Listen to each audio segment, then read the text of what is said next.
Hello, and welcome to the My Reviewers video series, which explains the rubric criteria of the learning tool. This video discusses focus and describes briefly what writing instructors expect in terms of this very important component of writing. But first, let's lay some groundwork, under the guidance of this little blue bird who somehow knows everything about writing ever. The bird tells us that, quote, "The focus of the text is also referred to as its thesis, theme, controlling idea, or main point. In effect, writers tell readers what territory they plan to cover. That's the focus." The bird, as usual, is right. No matter what you hear it called, the focus of a paper is the scope through which all ideas and sentences are considered. So let's say you're at home, in your dorm, library, Starbucks, Panda Express, or wherever you find is the most conducive writing environment for yourself. Now, hopefully you are not starting from scratch with nothing in front of you. Hopefully you have drafts, funny brainstorming clouds that only make sense to you, images, preconceived thoughts, class notes, and/or an accumulation of revelations you wrote on your hand at 2 a.m. last night. Hopefully those are all with you. Good writing begins only when the writer has a sense of what they'll be writing about. Great writing begins only when all those random ideas and sentences get woven into coherence through close attention to focus. Now, depending on what genre your writing will be, there will be different breadths of focus. An argumentative paper, for example, might have a medium-sized focus, arguing several points about a topic such as educational funding cuts.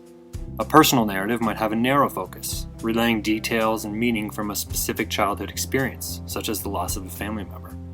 A research paper might have a wide focus, because your role as a writer is to accumulate lots of sources, perspectives, and analysis on a rather large topic, say the Civil War.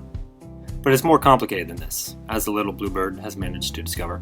Because the focus is connected to genre, it is inevitably connected back to one's audience, or the collection of people, imagined or real, who would be interested in reading your writing. That is to say, people read argumentative essays to help position themselves in a social issue. People read personal narratives to learn something or relate to an experience. People read research papers to get fully informed about a topic. The breadth of focus is dependent upon what the audience expects to be included in your writing. From the little bluebird's suggestion for us to consider audience, then, we can extract 3 important questions you must ask yourself if your writing will have strong focus and organization. 1. Related to what was just said, what is my audience expecting? 2. What is my purpose? That is, do you aim to inform, persuade, move, what? 3. What specific information does my audience require? You might ask yourself questions like, does explaining this politician's childhood help my audience understand her position on cuts to educational funding? How much information do I give about Russian history in my personal narrative about my study abroad experience in Moscow? Ultimately, it comes down to relevance, and strong writing only includes information that is directly pertinent to the purpose or thesis of the piece being written. So, getting back to you sitting down and writing your paper, first you need a thesis, which can always change throughout the writing process. But not just any thesis, you need a strong thesis that indicates your purpose for writing and that gives indication to your audience of what will be discussed or argued in the piece. Now, a strong introductory paragraph and thesis is like a firm line that acts as a way of deciding what information is relevant and what information is not.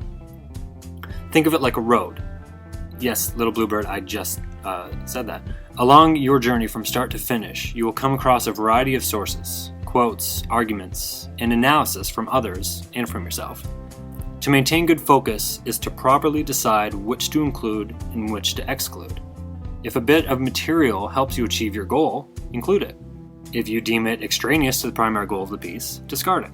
Now, I know that parting with material is hard, but more often than not, a bad grade in focus is a result of a writer keeping material that eventually doesn't relate to the main purpose of the piece.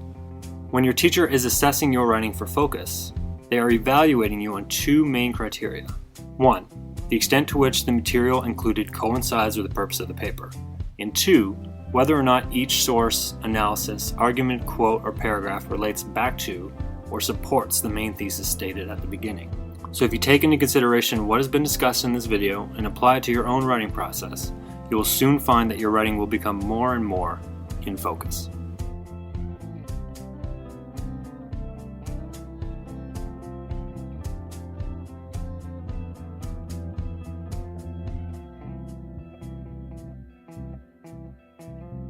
Put a bird on it!